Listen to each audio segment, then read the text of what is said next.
Music.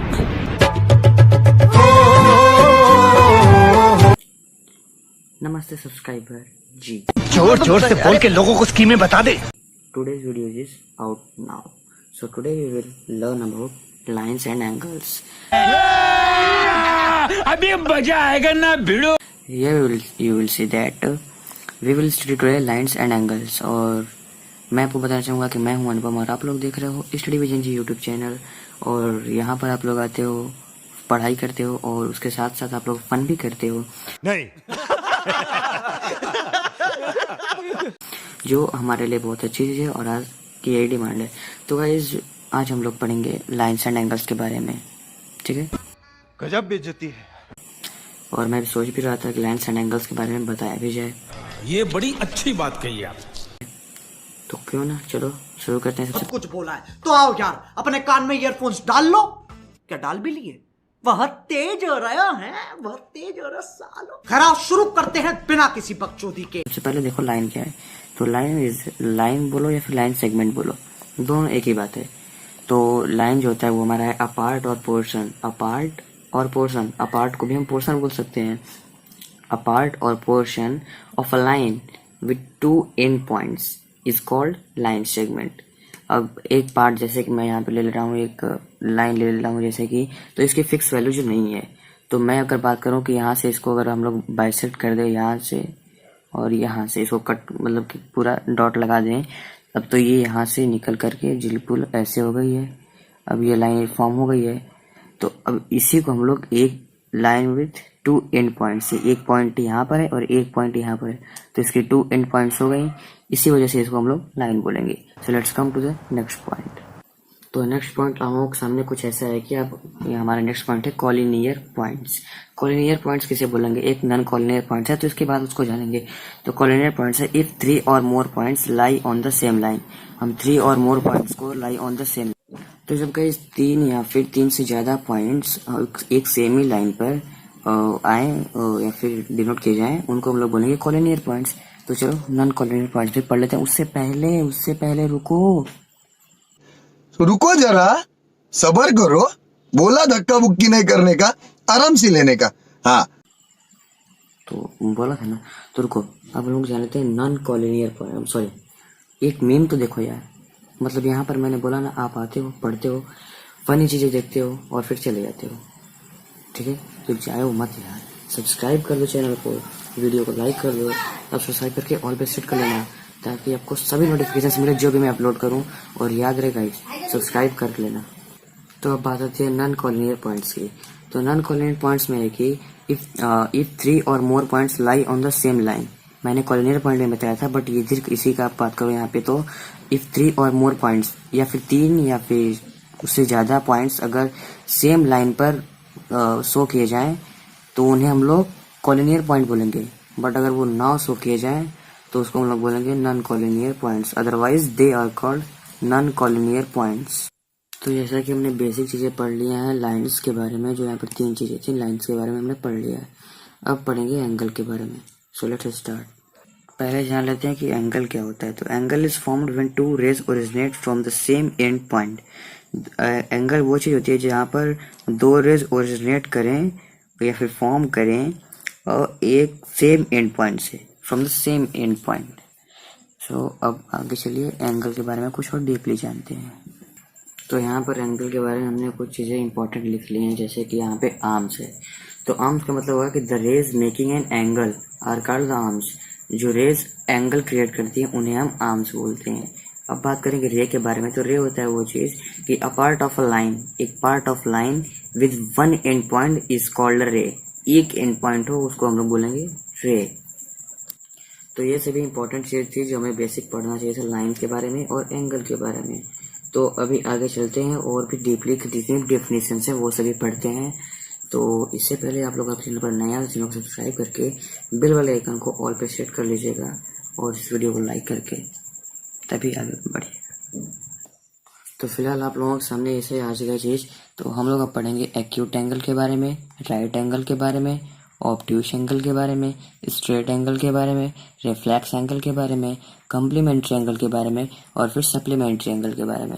इसके बाद हम लोग पढ़ेंगे एडजेसेंट एंगल के बारे में, लीनियर पेयर्स ऑफ एंगल्स के बारे में और and last one vertically opposite angles. तो ये सारी चीज़ें और इन सबकी डेफिनेशंस भी आपको मिल जाएंगी। तो चलिए पढ़ते हैं। तो जैसा कि अभी आपको विजिबल हो गया होगा एक्यूट एंगल के बारे में, राइट एंगल के बारे में, obtuse, straight, reflex, complementary, supplementary. तो ये सारी चीज़ों के बारे में चलिए फिलहाल डीपली से पढ़ते हैं।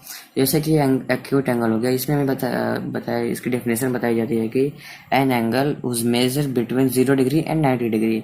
एक एंगल हो जिसका मेजर 0 डिग्री से 90 डिग्री के बीच में हो, उसे हम लोग बोलेंगे एक्यूट एंगल। एंड जो नेक्स्ट वन है राइट एंगल, उसको हम लोग बोलेंगे right angle is exactly equal to 90 degree. वो एक एग्जैक्टली 90 डिग्री के इक्वल होता है। जैसे कि यहाँ पर हमने ये लाइन बोल दिया और यहाँ पर एग्जैक्टली इसको हम लोग खड़ा कर दे तो ये equal to called as 90 degree, exactly equal to 90 degree, उसको हम बोलेंगे राइट एंगल। अब बारी आती है ऑब्ट्यूस एंगल की। तो ऑब्ट्यूस एंगल में है कि an angle greater than 90 degree but less than 180 degree is called obtuse angle. And the one on straight angle it is equal to 180 degree. 180 degree को हम बोलेंगे एक एंगल में 180 डिग्री जो होगा उसको हम बोलेंगे स्ट्रेट एंगल। अब बारी आती है रिफ्लेक्स एंगल की। Greater than 180 degree but less than 360 degree is called reflex angle. And the next one is complementary angle. Two angle whose sum is 90 degree. And then last one is supplementary angle. So this is two angles whose sum is 180 degree is called supplementary angle. So let's come to the adjacent angle. तो जैसा भी है कि आपके सामने ये कुछ लिखा गया शॉर्ट डेफिनेशन के बारे में। जैसे कि एडजेसेंट होता है कि टू एंगल्स आर एडजेसेंट, दो एंगल ही एडजेसेंट होगा। यहाँ पे फिगर में देखिए जैसे कि एडजेसेंट एंगल का फिगर बनाया गया है। ये एक एंगल बनाया गया है जिस पर कि ये खड़ा करके यहाँ पे हमें बता दिया गया है कि एडजेसेंट एंगल का फिगर कैसे होता है। यहाँ से आप लोग समझ सकते हो। So let's come to the linear pairs of angles. तो आपके सामने लीनियर पेयर ऑफ एंगल्स का यहाँ पे फिगर बनाया गया है। तो लीनियर पेयर ऑफ एंगल्स को हम लोग फिगर के तौर पर समझेंगे। जैसे कि यहाँ पे लिखा है if non common arms be A, if none common arms B and A and B C in figure आपको दिख रहा है यहाँ पे form a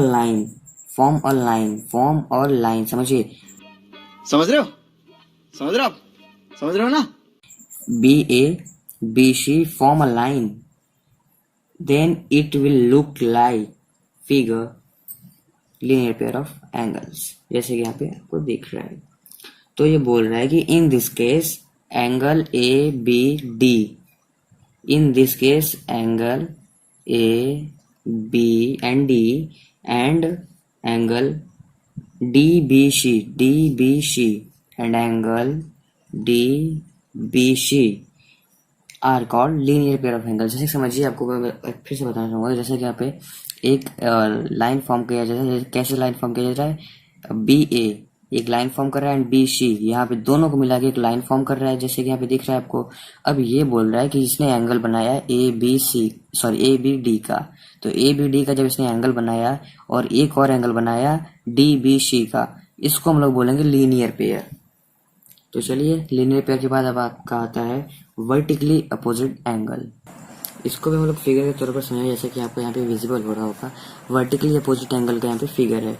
तो इसका फिगर बदल जानेंगे कि you may also recall that vertically opposite angle formed when two lines say A B and C D intersect each other, ये दोनों आपस में काट रही हैं।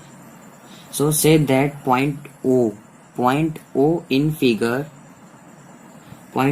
There are two pairs of vertically opposite angle. Two pair है, यहाँ पर एक पेयर यहाँ पे हो गया और एक पेयर यहाँ पे हो गया, आपको विजिबल होगा ये। और ये दोनों लाइन ए बी और सी डी आपस में इंटरसेक्ट भी हो रहे हैं। तो आज की क्लास में हमारा बस यही था और अगली क्लास में सोचेंगे कि और भी खुलासा हाई लेवल में बढ़ता जाएगा। इसका पार्ट 2 भी आएगा कुछ ही दिनों में। और ये जो मैंने पढ़ा था वो बिल्कुल क्लास 9th का था और क्लास 7 से भी थोड़ा बहुत था। क्लास 9th में भी ये है, तो आप लोग इसको अच्छे से पढ़ सकते हो। अगर आपको वीडियो अच्छा लगा हो तो हमारे वीडियो को लाइक करके आप हमारे चैनल के साथ जुड़ सकते हो, बिल्कुल फ्री है। सब्सक्राइब वाले बटन को दबा के उसको ऑल पे सेट कर लेना ताकि जब भी हम वीडियो को अपलोड करें सबसे पहले आपके पास पहुंचे। तो मतलब मेरा ये नहीं है आपको मोबाइल डाटा ऑन होना चाहिए, इसकी मैं गारंटी नहीं लेता हूँ। ठीक है, चलिए फिर मिलते हैं नेक्स्ट वीडियो में। और हाँ, ईयरफोन लगा के सुना करो भाई, पहले बता दे रहा हूँ, बहुत मीम यहाँ पे आता है गंदी वाली। समझ रहे हो? समझ रहे हो आप? समझ रहे हो ना? तो फिर मिलते हैं नेक्स्ट वीडियो में, जाए के लिए इतना ही, बाय बाय। और हाँ, वीडियो को लास्ट तक देखा करो।